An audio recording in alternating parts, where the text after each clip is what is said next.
বাম পাশে বসে আছে এবং আমার বাম দিকে ডান দিকে সামনে যারা দাঁড়ানো আছেন, তারা কেউ নিস্তার পাননি শেখ হাসিনার ভয়ঙ্কর দুঃশাসনের ছোবল থেকে। কারাগারে গেছেন আমাদের সুলতানা আপা, আপনাদের মহিলা দলের সাধারণ সম্পাদক, তাকে রিমান্ডে রাখা হয়েছে, তারপরে দীর্ঘদিন তাকে কারান্তরীণ করে রাখা হয়েছে। এইভাবে প্রত্যেকেই কম বেশি নিপীড়িত নির্যাতিত হয়েছে। সুতরাং আপনাদের যে প্রত্যাশা, সেই প্রত্যাশা থাকবেই। আপনারা দলের মনোনয়ন ফর্ম সংগ্রহ করতে এসেছেন, আপনাদের প্রাণের একটি আকুতি আছে, সবাই স্বতঃস্ফূর্তভাবে এটা নিয়ে যাবেন এবং দলের যে পার্লামেন্টারি বোর্ড, সেই বোর্ড সিদ্ধান্ত নেবেন সব কিছু বিবেচনা করেই।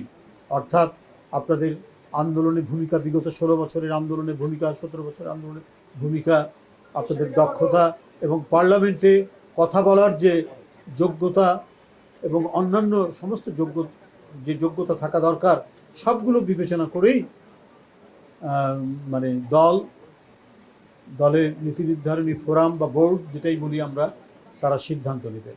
এবং এই যে সিদ্ধান্ত নেবেন সেই সিদ্ধান্তটা আবার সবাইকে মান্য করতে হবে। এটা আমি পেলাম না ও পেল বলে এক ধরনের মানে পরিবেশ তৈরি করা, বিশ্রী পরিবেশ তৈরি করা, এইটা করা যাবে না। কারণ আপনারা এই দলের জন্য অনেক দুঃখ কষ্ট সহ্য করেছেন, অনেক বেদনা আপনাদেরকে পোহাতে হয়েছে। সুতরাং দলীয় সিদ্ধান্ত আপনারা সবাই মান্য করবেন, এটা আমার দৃঢ় বিশ্বাস। যাই হোক, আমরা আজকে 10 তারিখ, আগামীকাল এবং আগামী পরশু দিন, এই 3 দিন আমরা ফর্ম দেব এবং ফর্ম আমরা সংগ্রহ করব। এখানে জমা দেওয়ার কার্যক্রম একই সাথে চলবে, কারণ আমাদের সময় নেই।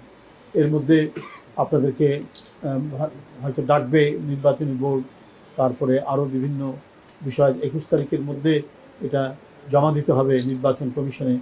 সুতরাং সব কিছু মিলিয়ে সময় হাতে কম। আপনাদের আজ থেকে আমরা এখন উদ্বোধনের মধ্যে দিয়ে এখানেই আপনাদের কাছে ফর্ম বিতরণ হবে, যে ক্রাইটেরিয়াগুলো করা হয়েছে সেইভাবে আপনারা করবেন, ফর্ম নিয়ে যাবেন। রসিদ কাটতে হবে, 2000 টাকা দিয়ে অনেকেই কেটেছেন।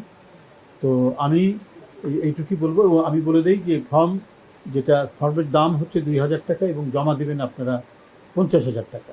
50,000 টাকা দিয়ে আপনারা জমা দেবেন, এটা নির্ধারণ করা হয়েছে দলের পক্ষ থেকে। এটাও আমি সাংবাদিক ভাইদেরকে সবাইকে জানিয়ে রাখলাম।